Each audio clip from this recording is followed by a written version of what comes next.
about that.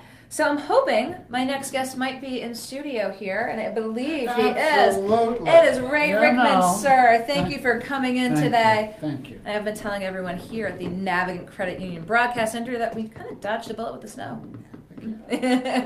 oh. You've got the city in the background above your head. Yes. Where's my office? You're actually, probably a 2-minute walk from us over here, aren't 3 you? minutes.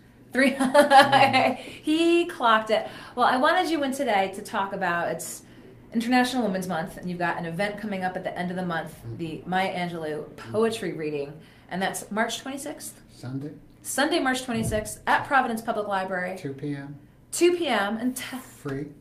100 door prizes. 100 door prizes. If you come, you can win. And whoever brings the most girls under 16, they're going to win a really great prize. Okay, so just 2 nieces, okay? You don't need, because people, one of the things Stages of Freedom does is try to get people to bring their children to educational events. Because I'm always shocked. 2 50-year-old women come, your best friends. And don't they have any grandchildren?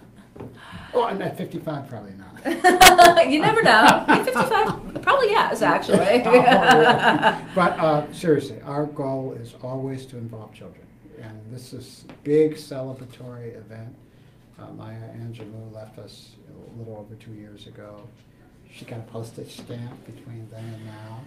She received a postage stamp faster than any other person up after their going away. Really? Oh, yeah. I did not know that. Well, Maya's somebody, and President Obama liked her. Made it happen, said, speed this up. So how many women are going to be reading at Poetry 25. Event? 25 women? No, 25 fabulous women. 25 fabulous women. Yes.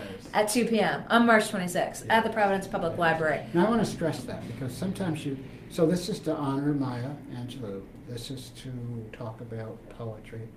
This is to let women read. And Maya has some of the most fabulous poetry in the world, seriously. And if you ever saw her,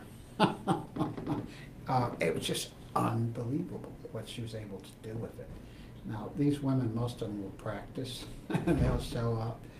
I won't go any further than that, but this will be an exciting event. And Rose Weaver is one of the women participating. Weaver, yes, and I think she's reading And Still I Rise.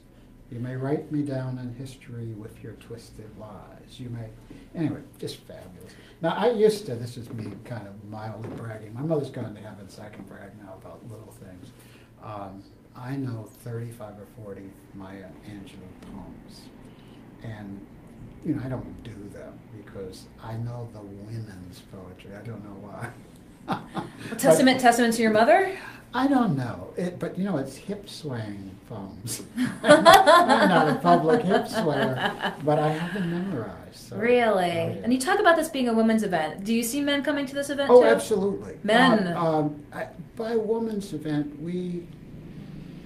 every once in a while, you just want to hear a woman's voice. And it's also Women's History Month. And Maya's this great woman, needs to be celebrated. And we just, it might be, this is just year 2. There may be a year when we let men read. So, Rob Dimmick will open it, so there'll be one male voice. He'll talk for 3 minutes. I'm just going on, because I'm so crazy I know you're so excited about this event. I said, come on over, have folks put it on your calendar, March 26th. 2 p.m. And want it, again, more, because you've been so involved with organizing it. I can see a little bit when I get your press releases. And I can't read, so I got to get it out of my system in advance. Do you want to come do a poetry reading prior to the event? No.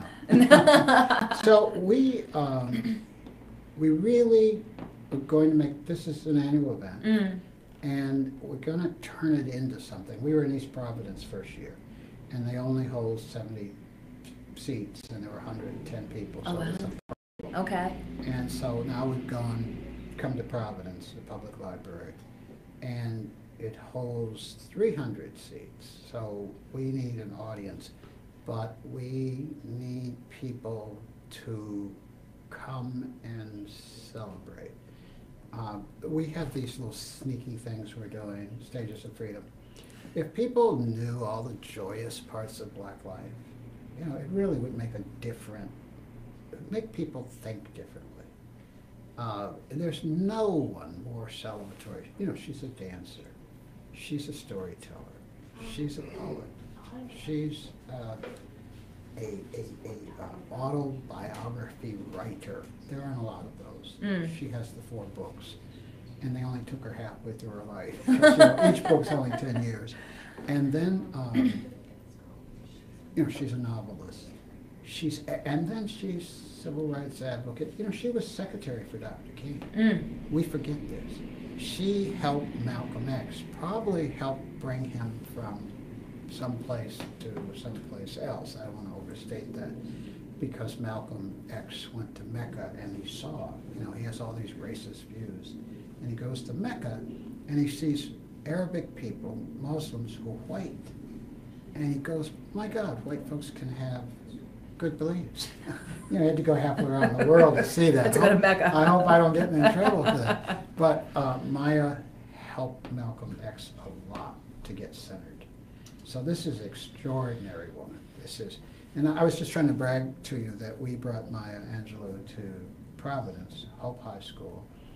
Every seat taken, 1/3 of the seats we gave to teenagers for free. The other 2/3 we tried to make some money to pay for Maya coming to Yes. But she was so fabulous, her reading.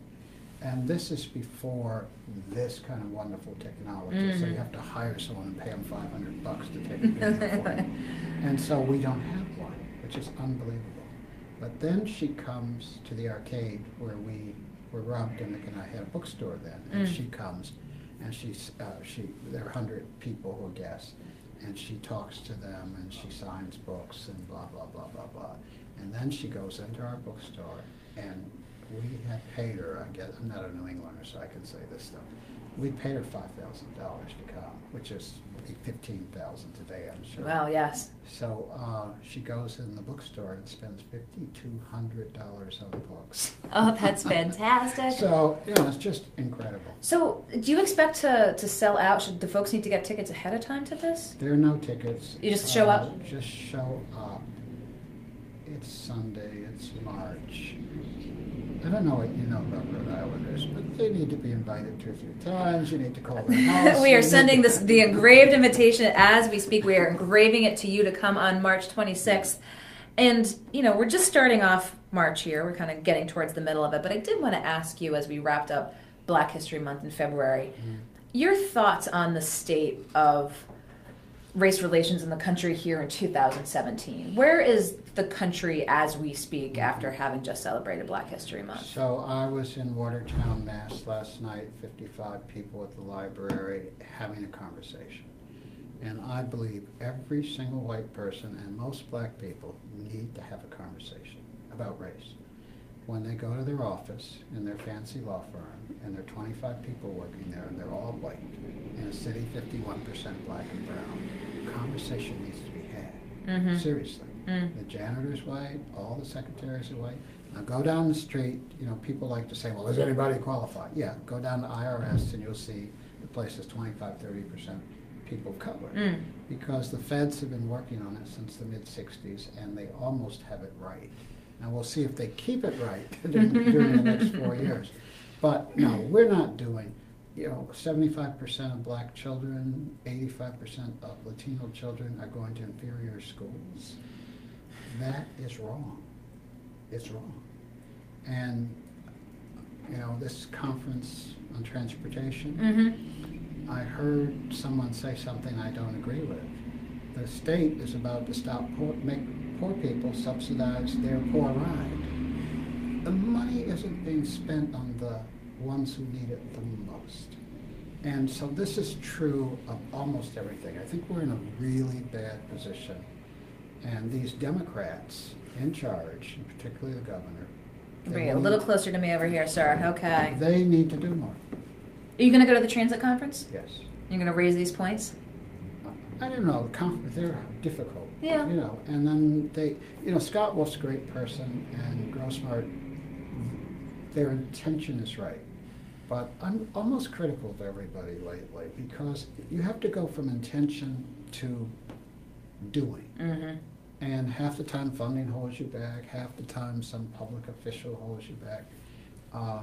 And now we're going to be in the fight mode as well for the next 4 years on everything. Mm-hmm. The Trump administration is going to cut HUD's budget by 14.5%. And it's the inner city public housing projects that they're going to cut. So the ones, the lowest down in the most need.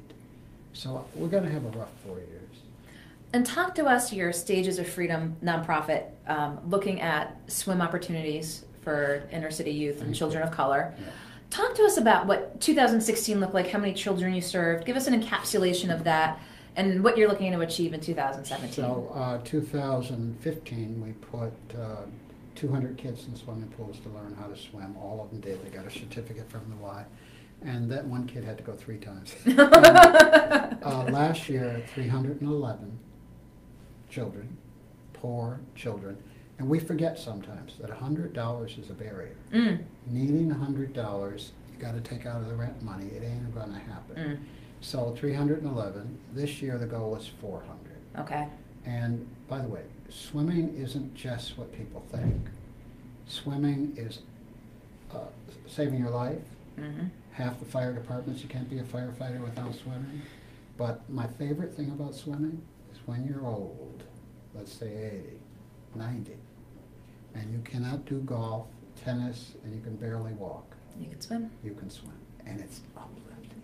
So every place we go, we ask people to give us some money. If they're broke, give us $10, stagesoffreedom.org. If they have some real money, you know, I'm waiting for that person. Right, the big checkbook. You know what we want to do in the next year is start a fund at the Rhode Island Foundation. I want someone to write a $50,000 check. You know, I pretend to be very young, but I'm not. And the day, you know, we have to raise $100,000 this year for swimming. Okay. I can't do that every day for the next 20 years. So here's hoping they can find an in with the Rhode Island Foundation. And you've talked about, because we were talking about swim opportunities ever since the Davy Lopes pool was closed and then reopened. And Go Local became a champion, and the media doesn't do that very often. We definitely took that on here. And one of the things that you had discussed with us back when that happened was you wanted a big Olympic-sized swimming pool here in the city. Do any other cities do that? Yes. Yeah. So Detroit, Michigan has 2 Olympic-sized swimming pools, one on the west side, one on the east side. And then they have 11 high schools. 6 of them have 2 pools each. These are real pools. Okay. And I was shocked when I came to Providence to find out we have a half a pool in a middle school, and the high schools have no pools. But places like Cranston and Warwick have a real pool. So first time I went up to Brown University to see their new pool, it took my breath away. It's Olympic Plus. They have a little extra in case they have something Olympic going on. The students can still swim. Okay. And we're in need of that. 176,000 of us, 7,000 people at Brown. Why do they have an Olympic pool? And I'm not the normal jealous of Brown kind of person. I'm not. I think it's fabulous when people have quality. But the people of the city of Providence need a pool so that when we need to learn how to swim, we could bring instructors there. When we know how to swim, we could swim there. And that the 80-year-olds who don't have any money can swim. I'm working with 2 people, and one of them may be the next mayor of Providence. Now remember, you get a swimming pool that you don't even have to pay most of the money for if you attach it to a high school. The state will pay for 80% of any improvement. So that's, you think, the way to do it is to do it from a high school. That's the way to get 80% of the money. Yes. And if we kind of get that commitment, I'm going to go get one of these zillionaires. Brown's pool costs $15 million. If the state gave us 12 or 13, you would think we could come up with $2 million, and if we can't, we can bond it. Huh? Yeah. And can I also tell you, this will bring the world together. You come to an Olympic pool, it has the best, facilities you could imagine. It's gorgeous. And you ready? This is for your viewers. Listen up. It will probably be cost-free, not to build it, but thereafter. You rent it 20% of the time to every swim team. They don't have any place to do Olympic anything, pre-planning and the like. We could make $800,000 or $900,000 a year renting that pool 1 day a week. Oh, by renting it out. Well, you know, Providence put in the beautiful track at Providence Career Tech. Yes. You know, what, do you see a high school as being the opportune high school? Yes. Oh, you do, and you're keeping that that close to the vest here, are No, you? because when this came up before, someone thought we were talking about using that track, using that piece of land that's on, which would have been absurd. Okay. And so the minute you say where you're going to put something, the other folks get jealous. Why aren't you putting it over there? Now, I have to tell you the truth. It has to go on a kind of neutral piece of land. It has to go to a high school that's not embedded in a neighborhood. Because everyone has to feel free to come there. You got to have 50 parking spaces, you know. So there are only a couple sites you can do this on. And it has to be physically attached to a school to get the state money. Well, I hope that we can talk about that more here coming up. Yes. Now, we've run out of time. We have not. I did want to ask you. I want to tell you the most amazing thing. I think you know about it. Stages of Freedom received a $300 check last week from 3 girls in high school, cosmetology school here.